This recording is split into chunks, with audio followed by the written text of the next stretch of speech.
Online మోసాలతో జర జాగ్రత్త. ఈ రోజుల్లో సైబర్ మోసగాళ్లు వినియోగదారులను మోసగించేందుకు కొత్త మార్గాల్లో ప్రయత్నిస్తున్నారు.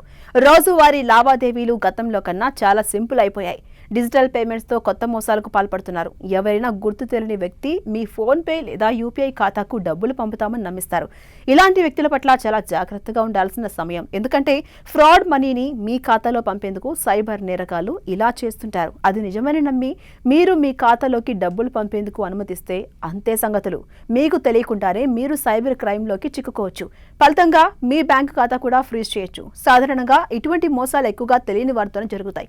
ఆ వ్యక్తి మీ బ్యాంక్ ఖాతాలో డబ్బు పొరపాటున పంపినట్టు నమ్మబలుకుతారు. ఆ తర్వాత తిరిగి క్యాష్ రూపంలో ఇవ్వమని అడుగుతారు. చాలా మంది నిజంగానే ఖాతాలో డబ్బులు ఉండడంతో అది నిజమేనని నమ్మి మోసపోతుంటారు. ప్రస్తుతం ఆన్లైన్ మోసాలు ఎక్కువగా పెరుగుతున్నాయి. ముఖ్యంగా ఫ్రాడ్ మనీని సైబర్ నేరగాళ్లు తమ డబ్బులను విత్డ్రా చేసేందుకు ఇతరుల బ్యాంకు ఖాతాలోకి మళ్లిస్తుంటారు. ఇలా మీ ఖాతాలోకి మీకు తెలియకుండా ఏమైనా డబ్బులు జమ అయితే చట్టపరంగా కేసులో ఇరుక్కోవాల్సి వస్తుంది. ఆ డబ్బుతో మీకు సంబంధం లేకున్నా వివరణ ఇవ్వక తప్పదు.